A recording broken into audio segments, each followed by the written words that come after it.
The studio exists outside of time. It breathes in centuries. The entrance dissolves behind them. No door, no threshold, only the sensation of crossing from somewhere into everywhere. The room stretches impossibly wide, a cathedral of sound where gilded Corinthian columns rise from marble floors, their capitals carved with cherubs and musical notation that seems to shift when you look away. Between these pillars, holographic panels hover like translucent curtains, rippling with waveforms and frequency spectrums that paint the air in electric blue and violet. The ceiling arches high above, covered in Baroque frescoes depicting celestial musicians, angels with trumpets, gods with lyres, but threaded through the painted clouds are strips of LED light that pulse softly, breathing in rhythm with something unheard, something not yet born. On the western side of the room, a grand piano materializes from pure light. Its body is transparent crystal, edges glowing with golden luminescence. Each key hovers a millimeter above the frame, suspended by invisible force, and when fingers approach, they emit a faint hum of anticipation. The wood, if it can be called wood, seems carved from frozen starlight, intricate scrollwork running along its curves, inlaid with mother of pearl that catches every photon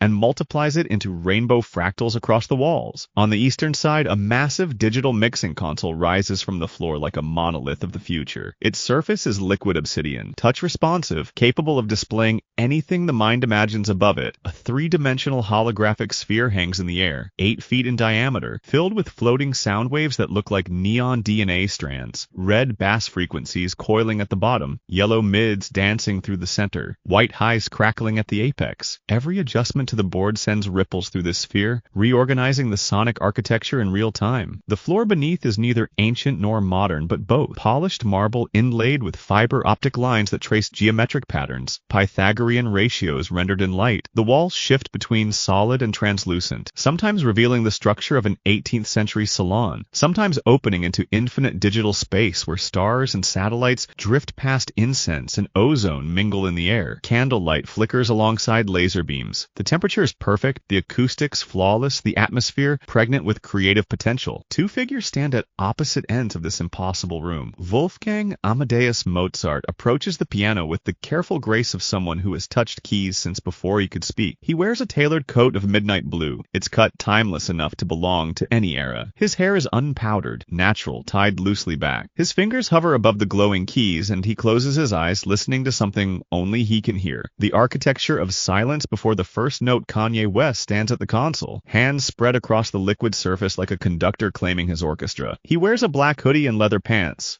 Minimalist but expensive, his posture radiating coiled energy. His eyes scan the holographic sphere above, reading the frequencies like prophecy, his jaw set with the focus of someone who has spent a lifetime turning air into earthquakes, neither speaks. Mozart's finger touches the first key. A single note rings out, a high C, pure and crystalline. It doesn't just sound, it manifests. The note becomes visible, a sphere of golden light that drifts upward from the piano, rotating slowly as it rises toward the painted ceiling. Harmonics bloom around it like petals, each overtone a different shade of amber, honey, wheat. The marble floor glows beneath the piano, tracing out the Fibonacci spiral in pulsing gold. Mozart's other hand joins. A melody begins to form, simple at first, a descending pattern in C major, each note perfectly weighted, mathematically precise. But there's something beneath the precision, something human and aching. The melody is searching, asking a question it doesn't yet know how to phrase. His fingers dance across the hovering keys, and with each touch, new light spheres birth themselves into existence, rising like bubbles through water, arranging themselves in the air according to harmonic law. The frescoed angels seem to turn their painted heads, listening. On the other side of the room, Kanye's hands move. He taps the console, and a kick drum hits. A subsonic boom that doesn't just sound, but impacts. The floor shudders. The holographic sphere convulses, red frequencies spiking at its base like seismic activity. He adds a hi-hat, metallic and sharp, slicing through the space Mozart's melody created. Then the snare, crisp, layered with reverb that seems to come from everywhere and nowhere. The rhythm is off-kilter, purposefully asymmetric. Where Mozart's melody flows in perfect 4-bar phrases, Kanye's beat disrupts, syncopates, refuses to land where expected. But there's intention in the chaos, intelligence in the disruption. The bass frequencies he layers underneath are dark and heavy, 808 drums that make the gilded columns vibrate, that cause the candlelight to flicker. Two musics now occupy the space. Mozart's melody continues to rise, building toward resolution, seeking the tonic with the inevitability of water running downhill. Kanye's beat pounds forward, aggressive and unresolved, demanding attention, refusing to disappear into background. They don't look at each other. Mozart adds his left hand, arpeggios, rich chords that spell out the harmonic progression with classical authority. The transparent piano glows brighter with each chord change, the light intensifying from gold to white. The melody reaches upward, finds a soaring line that pulls at something deep in the chest, something timeless about human longing. Kanye adds a sample, a distorted vocal fragment, pitched down until it's almost inhuman, chopped into rhythmic stutters. Then a synth line, dissonant and angular, cutting through Mozart's harmonies like a knife through silk. He adds saturation to the low end, pushing the 808 until it's not just sound but physical pressure, until you feel it in your sternum. The room responds to the conflict. The LED lights in the ceiling begin to strobe, not randomly but in patterns that match Kanye's beat. The Baroque frescoes start to darken, clouds in the paintings gathering like a coming storm. The holographic panels between the columns flicker, showing contradictory data. Mozart's waveforms smooth and sinusoidal, Kanye's jagged and clipped. For 17 minutes, they work in parallel universes. Mozart develops his theme with variations, each iteration more complex, more emotionally nuanced. He modulates to the dominant, then to the relative minor, always maintaining structural integrity, always honoring the rules that make beauty comprehensible. His music is an argument for order, for the idea that emotion can be perfected through mathematics, that feeling is most powerful when given shape. Kanye builds his beat into a monument of controlled chaos. He layers percussion until there are 47 different rhythmic elements, each occupying its own frequency range, each pushing against the others. He adds vocal samples that never complete their phrases, melodic fragments that vanish before they resolve. His music is an argument for disruption, for the idea that truth lives in the rupture, that power comes from breaking what you're told cannot be broken. The piano glows so bright now it's hard to look at directly. The holographic sphere sparks and crackles with overdriven frequencies. Mozart's hands move faster, pulling from his deepest wells. Passages that recall the Requiem, the late piano concertos, all the moments where he touched the face of his own mortality and wrote it down. The melody he's playing isn't just beautiful, it's the distillation of 3 decades spent translating the divine into notation, the map of a mind that could hear 30 instruments simultaneously and never forget a single note. Kanye's hands become a blur across the console he's pulling from his own depths. The feeling of standing on stage in front of 50,000 people and still feeling alone. The weight of being called crazy until you start to believe it. The knowledge that perfection is a prison, and the only escape is to destroy what you've built and start again. His beat isn't just aggressive, it's the sound of someone who has been told no so many times he turned it into fuel. The studio reaches a breaking point. The gilded columns vibrate, gold leaf flaking off in small showers that dissolve before hitting the ground. The marble floor cracks, not destructively, but purposefully, the fractures glowing with fiber optic light, creating new patterns. The frescoed ceiling swirls, the painted angels now in motion, flying in circles, their instruments raised. The holographic panels grow chaotic, displaying impossible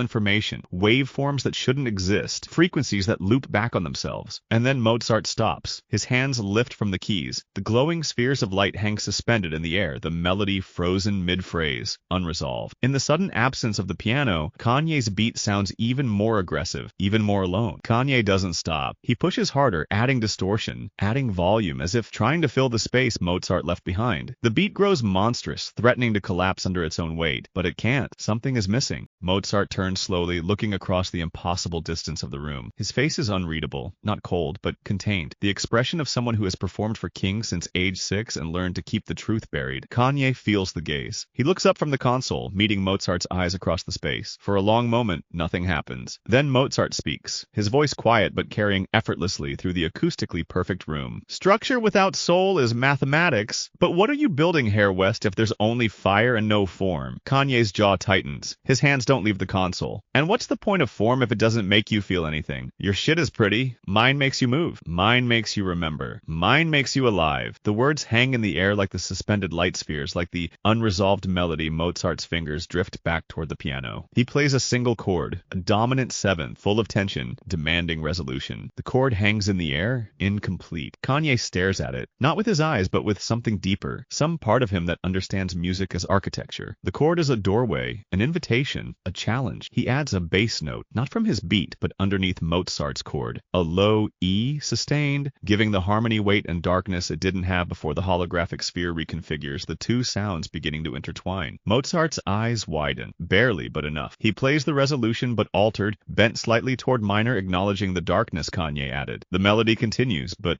now it's different, touched by something it wasn't before. Kanye adds his hi-hat back, but this time he syncs it to Mozart's tempo. Not perfectly, there's still swagger in it, still that offbeat bounce, but aligned enough that they're speaking the same language. Even if with different accents, Mozart's right hand flies up the keyboard, playing a rapid ascending scale that splinters into light. Kanye matches it with a synthesizer line, doubling the motion but adding pitch bends and vibrato that make it human. Vulnerable. The room begins to change. The LED lights stop strobing and start to flow, moving in waves across the ceiling like aurora borealis. The frescoed angels steady their flight, now moving in formations that match the rhythm. The cracks in the marble floor seal themselves and reform into mandalas, sacred geometry that pulses with each beat. Mozart stands, still playing, his body swaying with the music. The transparent piano seems to grow brighter, more solid, as if the collaboration is making it more real. His melody evolves, absorbing elements of Kanye's rhythmic vocabulary, unexpected rests, syncopated emphases, moments where the smoothness breaks and something raw pierced through. Kanye leans into the console, building now not against Mozart, but alongside him. He adds strings,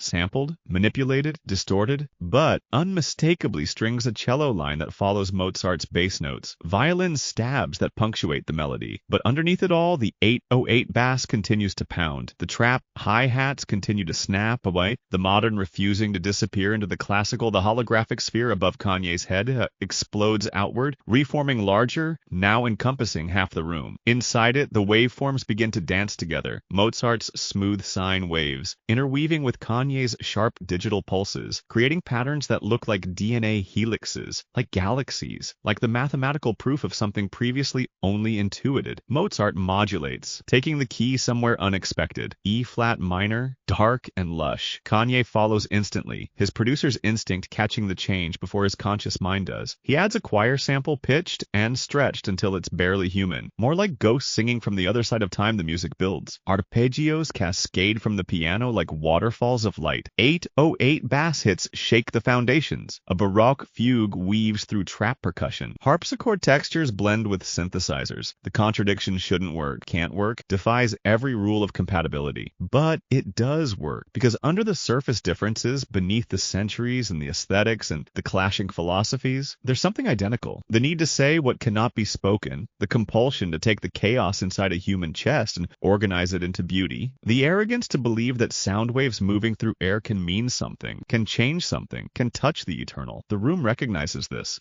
The gilded columns begin to spin slowly, not physically, but through some trick of light and perception. The Baroque and the modern no longer look like opposing forces, but like two sides of the same coin, like past and future viewing each other across the mirror of the present. The holographic panels show both men's vital signs, heartbeats synchronized, brainwaves firing in parallel patterns, two bodies separated by centuries but united in the moment of creation. Mozart plays a descending progression, each chord heavier than the last, building towards something inevitable. Kanye layers in distortion, pushing the mix until it's on the edge of collapse, until beauty and ugliness become indistinguishable. Together, they hit the climax. A massive chord, all 12 notes of the chromatic scale somehow organized into harmony. The 808 bass drops so low it's felt in the bones rather than heard. The kick drum hits with the force of a cannon. The piano blazes with light so intense the air around it ignites with prismatic fire. The ceiling frescoes explode into motion, angels and gods and celestial musicians all playing together, creating a visual symphony. The holographic sphere shatters into 1,000 fragments, each one containing a perfect copy of the music, spreading throughout the room like seeds, like stars. The marble floor cracks open, not destructively but deliberately, and from the cracks new light pours upward, columns of pure sound made visible, pillars of frequency that rise toward the painted heavens. The music reaches a point beyond music. It becomes something older, vibration, the fundamental frequency of existence, the sound that was there before the universe spoke itself into into being. Mozart and Kanye aren't playing instruments anymore. They're conducting elements, arranging atoms, reorganizing reality through will and skill, and the absolute refusal to accept limitations. The walls of the studio vanish. Beyond them, infinite space. Not empty, but filled with every sound ever made, every note ever played, every rhythm ever counted. The music they're creating doesn't just exist in the room. It echoes backward through time and forward into futures yet unborn. Somewhere in the 1780s Vienna, a child prodigy writes a symphony he doesn't yet understand. Somewhere in 2013 Chicago, a young producer samples something he won't hear for years. The causality loops back on itself, becomes paradox, becomes truth, and then, as suddenly as it began, it ends. The final chord sustains impossibly long, fed by both the piano and the console, acoustic and electric, analog and digital, past and future breathing the same note until the distinction becomes meaningless. Slowly the chord fades, the light dims, the holograms dissolve, the cracks in the floor seal, the frescoes settle back into stillness, angels frozen mid-flight, the gilded columns stop spinning, the LED lights return to a gentle pulse. Silence fills the studio. Not empty silence, but the silence that comes after something has been said perfectly, when there's nothing left to add, when the air itself is still vibrating with what just happened. Mozart's hands rest on the crystal keys, no longer glowing, no longer pressing down. His breathing is audible, slightly labored, the physical cost of channeling something that large. Kanye steps back from the console. His hands are shaking, not with fear or weakness, but with the aftershock of creative electricity, the way muscles tremble after lifting something almost too heavy to bear. They don't look at each other immediately. Mozart removes his hands from the piano, flexing his fingers. He reaches up, touches his temple, as if checking whether he's still himself. Kanye runs a hand over his face, exhales slowly. He taps the console once, and the playback begins. Quiet, just loud enough to remember. The music plays through the studio's speakers. It sounds impossible. Classical harmony wrapped around trap drums, Baroque counterpoint laced with 808 bass melodies that Mozart could have written, supporting rhythms that won't be invented for 200 years. But it doesn't sound forced or artificial. It sounds like it was always meant to exist, like they didn't create it but rather discovered it, like they found a frequency that was always there, waiting for someone with the skill and the madness to make it audible. Mozart turns, looks across the room. His expression is unreadable again, but something has changed in his eyes. Recognition, perhaps. Respect. Kanye meets the gaze. He doesn't smile, but something in his posture softens, the defensive armor lowering just enough. Mozart speaks first, his voice quiet. Time erases everything except the frequency. Kanye nods slowly. Yeah, the frequency is forever. They don't need to say more. The studio walls begin to solidify again, the space contracting back to its normal dimensions, though normal seems like the wrong word for a room that exists outside of history. The holographic panels fade to transparency, the LED lights dim to darkness, the candles burn down to stubs, but the music remains. Somewhere in the quantum foam, in the gaps between seconds, in the space where time stops being linear and starts being something else, the track they created continues to play. It doesn't need speakers or listeners. It exists now as a permanent fixture of reality, a frequency that can never be unheard, a collaboration between centuries that proves something fundamental about human consciousness and its relationship to sound. Mozart walks to the center of the room, where the floor is still warm from the light that poured through it. He kneels, touches the marble, feels the residual vibration. Kanye stays at the console but powers it down, the liquid obsidian surface going dark. Above his head, the last traces of the holographic sphere fade like smoke. Neither speaks again. They don't need to. The work is done. The impossible has been made real. Two minds, separated by everything that separates minds, time, culture, methodology, philosophy, found the one thing they shared, the belief that sound can transcend its own existence, that properly arranged vibrations can touch something eternal, that music is the only language that doesn't need translation, because it speaks directly to whatever it is inside us that existed before we learned words. The studio door reappears, a rectangle of soft light. Mozart stands, brushes off his coat, and walks toward it without looking back. His silhouette passes through the light and disappears, returning to whatever timeline spawned him. Kanye lingers a moment longer. He looks around the room one last time. The gilded columns, the painted ceiling, the transparent piano still glowing faintly, the dark console that can reshape sound into prophecy. He thinks about genius. How it's the loneliest thing in the world. How it means seeing possibilities that don't exist yet, and being called crazy until you make them real. How Mozart was buried in an unmarked pauper's grave, despite being the most talented musician of his generation. How Kanye has been called everything from visionary to madman, often in the same sentence, usually by the same people. He thinks about legacy, how the work outlives the worker, how every note Mozart wrote still exists, still gets played, still makes people feel things they can't name, how every beat he's ever produced continues to echo, continues to influence, continues to reshape what people think is possible. He thinks about the collaboration, not the one they just created, but the one that's always happening across time, between everyone who's ever tried to translate the infinite into the finite, the wordless into sound. The frequency is forever. Kanye walks to the door. Before he passes through, he pauses, turns back to the empty studio. The lights have all dimmed now. The holographic panels are gone, but if you listen carefully, if you really listen, you can still hear it. The music they made, playing forever, somewhere.